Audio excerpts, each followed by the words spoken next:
Hey everybody. Since my internet is still down, I'm going to use this iPad to record the first of the 12 video series that I promised you, the 12-step program for how to not be a stupid woman. And I've given it a lot of thought. I picked 12 things that I thought were very common and often repeated mistakes that women make. And I wanted to kind of go over those during the next few, I don't know how long it's going to take me, probably a couple of months with everything else that we have going on. But I think it's important to kind of illustrate these concepts and these behavior patterns that women repeat. And it goes across ages, across socioeconomic groups, across nationalities. These are certain behaviors that I think are very much associated with low self-esteem. And what I wanted to do is go over the 12 things that I think are important, starting with number 1, which is stop picking the wrong man. And to me, one of the number one ways that you can mess up your life is by involving yourself in the wrong relationship. Because you're loving someone, right? You're putting forth all this effort and energy into making the relationship a solid one, showing loyalty, trying to be there for your loved one and all that. But if you don't see where that's being reciprocated, or worse yet, you're suffering from neglect and abuse in your relationship, that's a problem. So let me go over some of my notes here that I wanted to make sure that I say to you. Number 1 is that a lot of you, because this is evidenced by what we see in the advice column, right? What the Fuck Tuesday and Flummox Friday. Women will see the red flags. They will note the behaviors that they observed early on, or things the guy came in the door doing or saying that really rubbed in the wrong way or hurt their feelings, this kind of thing. Yet they stay in the relationship. Stay in there with the dude, trying to, quote, make it work. And there are a lot of women that have this idea that, love is pain, and that if you're not suffering in some way, if you're not struggling in some way, then that means there's something wrong with the relationship because it's not supposed to be perfect. Well, what's wrong with it being perfect or damn near perfect? But some people don't feel comfortable in a relationship where there's no trauma and no strife. So they create one, or they go out and find somebody who has keeps a bunch of shit stirred up so that there's never really any peace, and they always have something to complain about. Some women like that. But you see very early on that this person's not right for you, right? And you ignore those red flags. Why do women do that? Some is, desperation. They're like the pick Misha type. In their mind, any man, any piece of man is better than no man at all, right? Some women feel like, well, they're just going to ignore it. So that's really not that bad. They're focusing on a future event, like getting that ring, moving in together. There's something, they're focused on a future goal, not really on what's happening right now. So you feel like, after you move in, after you get married, after you have a baby, after you buy a house, after you get this promotion, whatever it is, you put these further thinking, future thinking that these things, these events are going to make this man magically morph into something else. Of course, you think he's going to change. Of course, he's not going to, because grown men are what they are. So, when you ignore a man's issues and you ignore the ways in which he is not right for you, you could end up wasting years or even decades of your life on somebody. Not to mention the horrible stress that you have trying to deal with someone who's, is hurting you all the time. It could be a mental or emotional hurt. It could be physical. It could be financial. There's many ways that you can be damaged in a relationship. But let's go over a few of the examples that I have culled from the relationship advice columns over the last couple of months as I started developing this series. You have, excuse me, some of you have evidence that the guy's not loyal to you, right? He's not there for you. It could be as bad as he got women calling your house. He shows up, all the people be calling him. Or he comes in, he tells you that he got somebody pregnant, but he's supposed to be in a relationship with you. Okay, that's I hate to say a common one. Okay, so then you get with these dudes, they have some kind of addiction, right? They drink too much, they always drunk, or when they drunk, horrible things happen. He says mean things to you, and he tries to cover it by saying, well, I was drunk, I didn't know what I was doing. Or they do drugs, or they're addicted to gambling, they're addicted to porn. They never have no money. It's always going somewhere else. Whatever these addictions are, they're like it makes you be like the side chick, because those addictions are his top priority. Or they have emotional ties to another woman, right? Some of them are still married. They might not tell you that, but a lot of them have ties to another woman. They live with her. This woman's pregnant by him, right? We just saw that this past week. They're, still married, but allegedly getting a divorce, separated, but technically still married. Some of them have been that way for years. Those kind of things. Whatever his addiction is, whatever his focus is a definite barrier to you getting any closer. Nothing's going to go past this barrier. This is it. This is it. This is all. Some of them have mental problems. How many letters have we gotten in lately from women who say, well, he's schizophrenic. He says he's a sociopath. He's got depression. He's got bipolar. I mean, okay, and then you want to have kids with somebody who's got all that going on? Don't you know that stuff is inherited? You just setting your kids up to be some kind of cuckoo nut by having a baby by somebody who's got all the mental problems. You don't have kids by men who have mental problems, okay? And if you have some yourself and you get with somebody who else has got one, you just guaranteeing your kid's going to be in the Looney Tune bin. Why would you do that? That's not a good bet for somebody to be dependable and stable like a husband and father. Some of you will meet with men that they say mean things. They say very mean things to you. They say mean things to your kids. Some of them are physically abusive to you. They want to pinch you, slap you, push you, choke you, twist your arm, grab you real tight, so you have bruises and stuff like that. Or they do it to your children, right? You notice they hitting the kids, they spank them too hard, they hitting them with stuff. No. Some of you will catch your man in lies. You know he's lying. He knows he's lying. He knows he's busted. But what do? You stay in a relationship anyway. So now you are loving someone who is a known liar that you have caught, some of you, multiple times in very serious, egregious lies, and you stay in the relationship anyway. The guy feels like then, well, she already knows I'm a liar and she's staying with me anyway, so let me just keep on doing what I'm doing since it works. Okay? Some of you will ignore, or you ignore a man's violation of your boundaries. He intentionally ignores or violates your boundaries over and over again. And all you come up with is, well, I'm going to talk to him about it. I need to make sure that he understands. I need to be clear. When he understood all that in the first place, he's doing it intentionally because he ain't trying to hear what you're talking about. He's not trying to respect what your limits are. Some of you, he will sneak around and he's contacting other women online, right? He's sending pics of his junk. He's flirting with women. He's calling women. He's, sending them, dropping into their DMs and stuff on Facebook.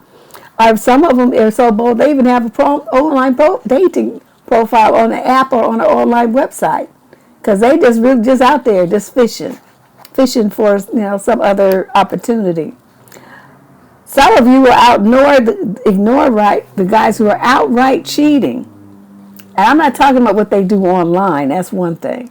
But this is in the real world where you could catch a disease from it, have some crazy woman stalking you. All kind of stuff is going on with these crazy people.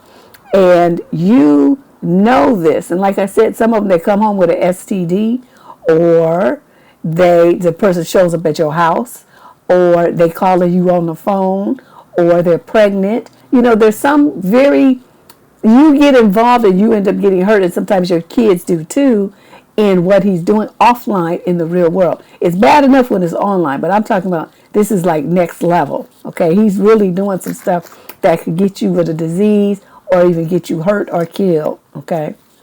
Some of them are just mama's boys, right? How many stories have we heard the last few weeks with that? Months, rather.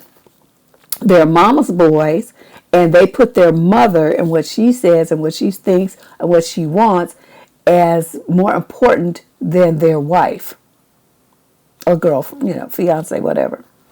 Some of them have freaky interests, so say freaky eggplant interests that don't interest you, that are just downright scare you. You're not comfortable with it. You don't want any parts of what he's talking about or what he wants to do.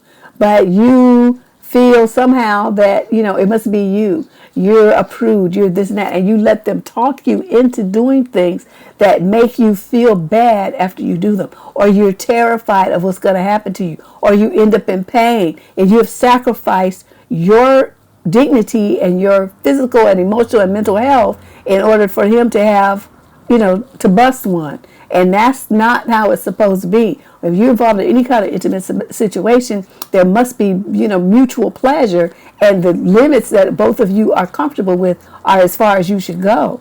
But you have to have the courage to say no, and to, if he don't want to respect your no, which is your boundaries, then what are you supposed to do? You don't keep going with a man like that.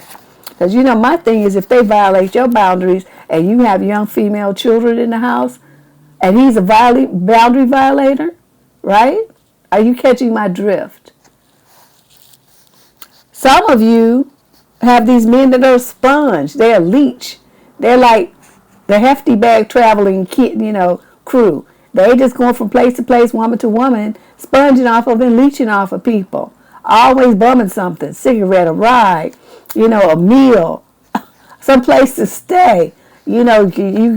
Whatever it is, they're bumming off of other people, living off of other people. But you want to call that your man. And so then he starts bumming it, taking advantage of you, right? Some of them can't keep a job. They don't pay their bills on time. They lack the basics of adulthood. They don't have a place to rest their head. Like I said, the homosexual crew, staying at this person's house, that person's house.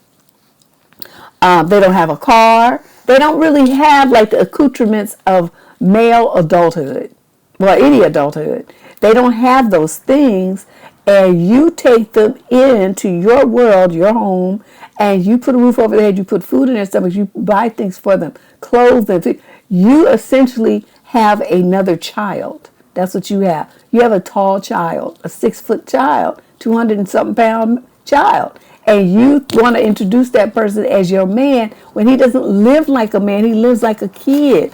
And that's who you have chosen, to be in love with.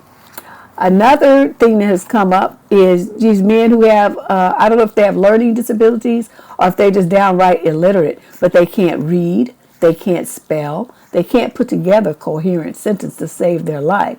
And so, you're in a professional arena where you're going to be dealing with people, who are educated and sophisticated and professional level jobs, and you're bringing this person around. Do you know how humiliated you're going to be and how people are going to be looking at you like, what's wrong with her?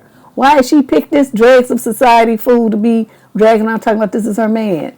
Girl, y'all better do better than that. Because, it just makes people give you the side eye. They looking at you like, well, what's wrong with her? We thought she was smart. We thought she could go places. We thought she could be a success. But she makes stupid decisions. She makes stupid choices. And then that's when they start giving you the side eye. And you could fuck up your own career by having yourself affiliated with a Dusty and bringing that Dusty around your peers. That is a horrible, horrible mistake.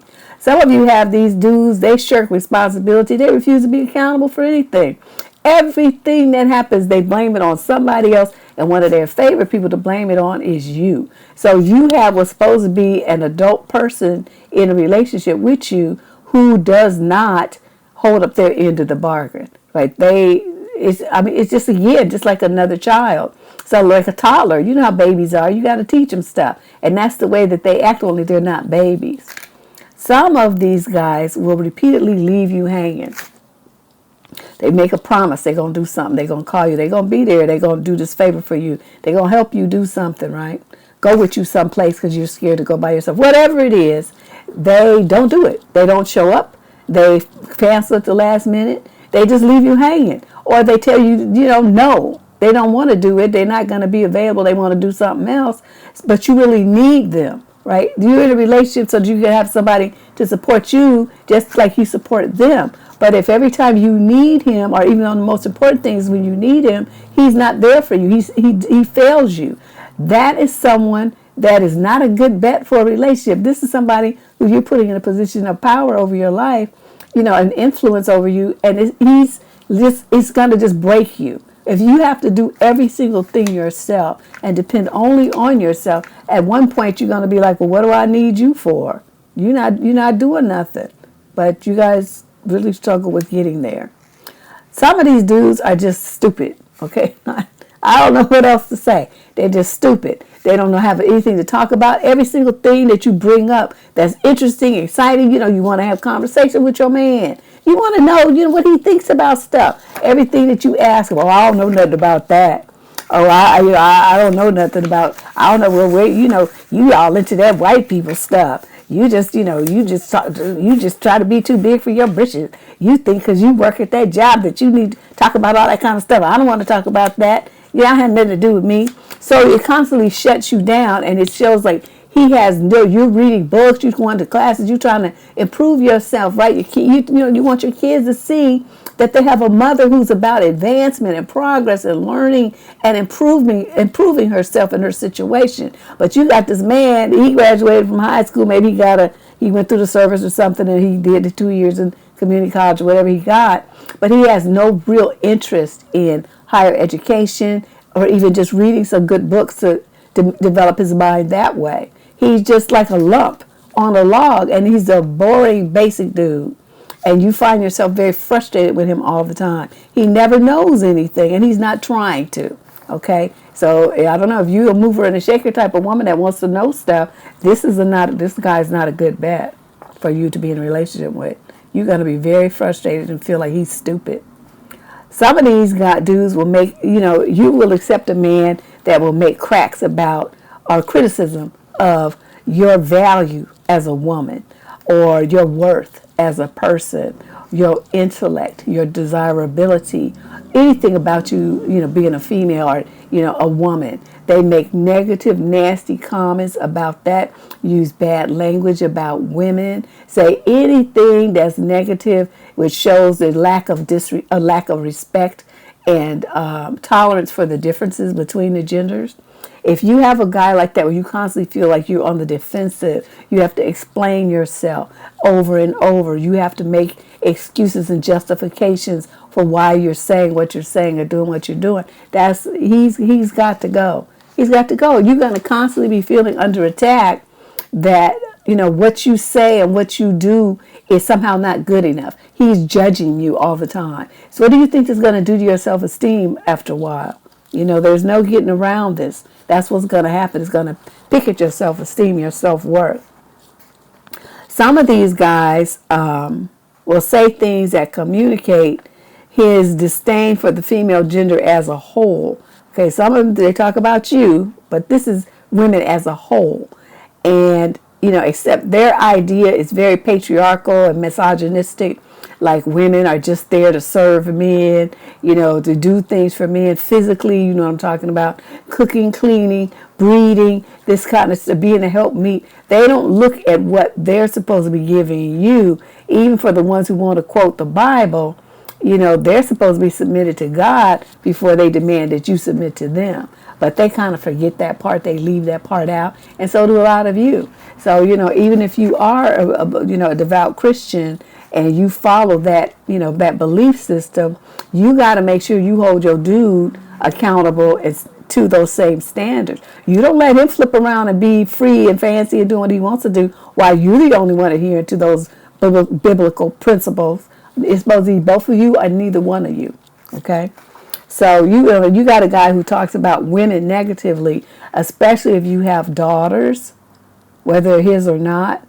That's bad because your daughters are going to be hearing that. They're going to be looking at how he talks about women and the things he says. They're going to be internalizing that negativity about those negative judgments about women, those negative statements. You got young girls, they're already in a crisis of self-esteem, and then this is the man that's over them that's supposed to be loving and protecting them, and this is how he talks about women, of which they're going to grow up and become one. Are you understanding what I'm saying here? So they already start, feeling bad before they even get out of their teens.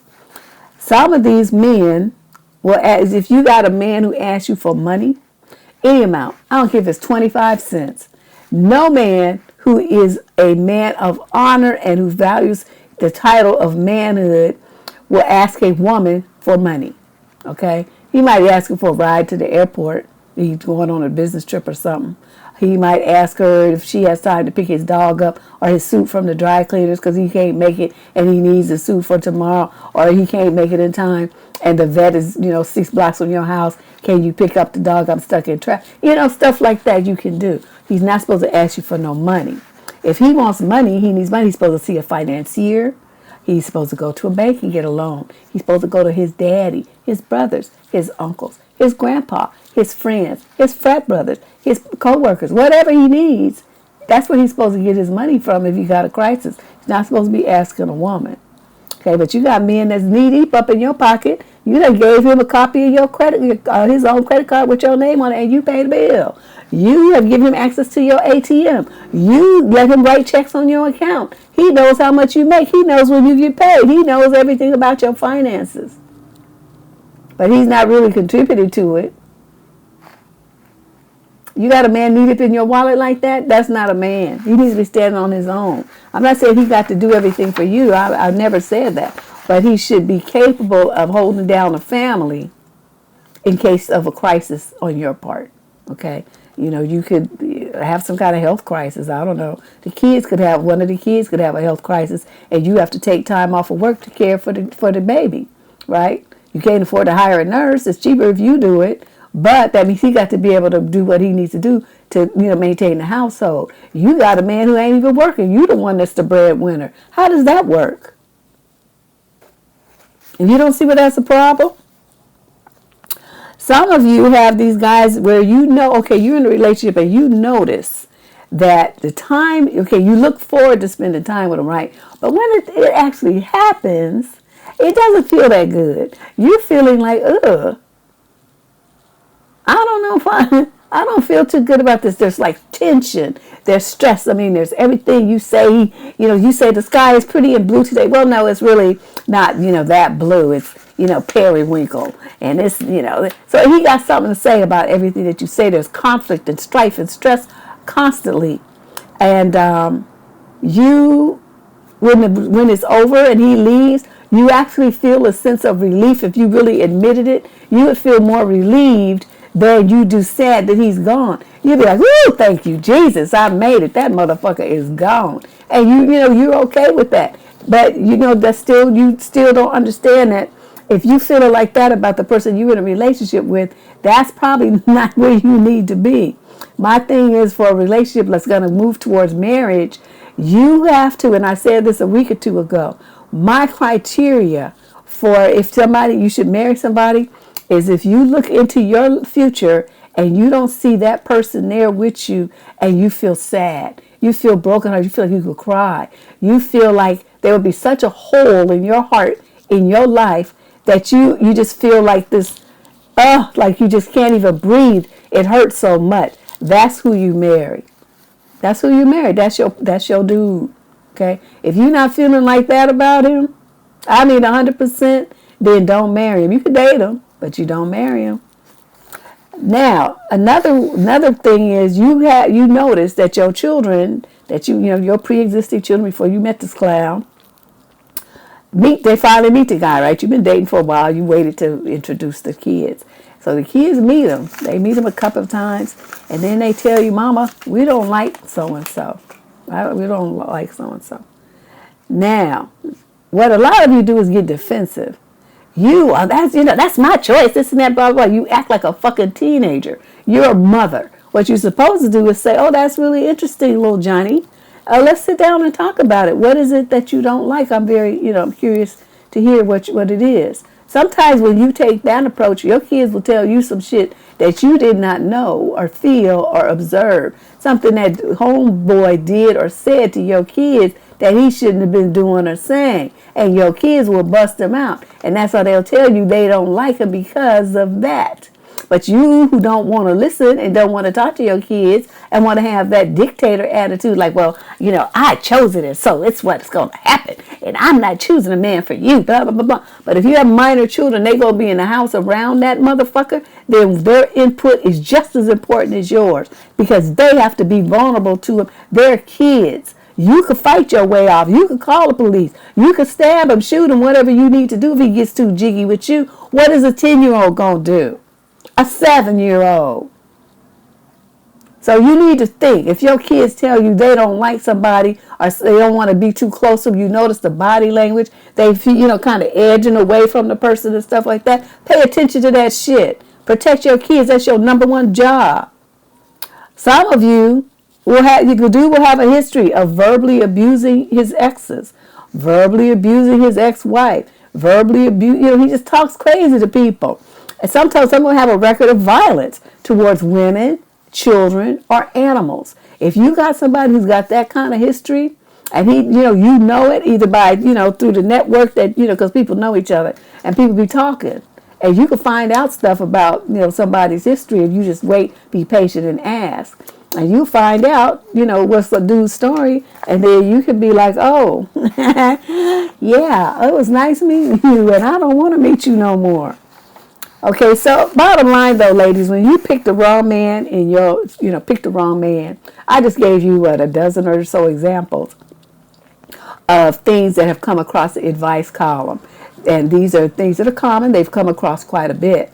Women making choices to involve themselves or remain in relationships with men who are absolutely, positively not right for them. Probably not right, period, for anybody. But, these kind of red flags and warning bells are going off early in the early phases. That's why I've been trying so hard to teach you all how to vet a man, to pay attention to what he says and what he does. Don't just listen to the words. Understand what the words mean. Don't just look at what he does.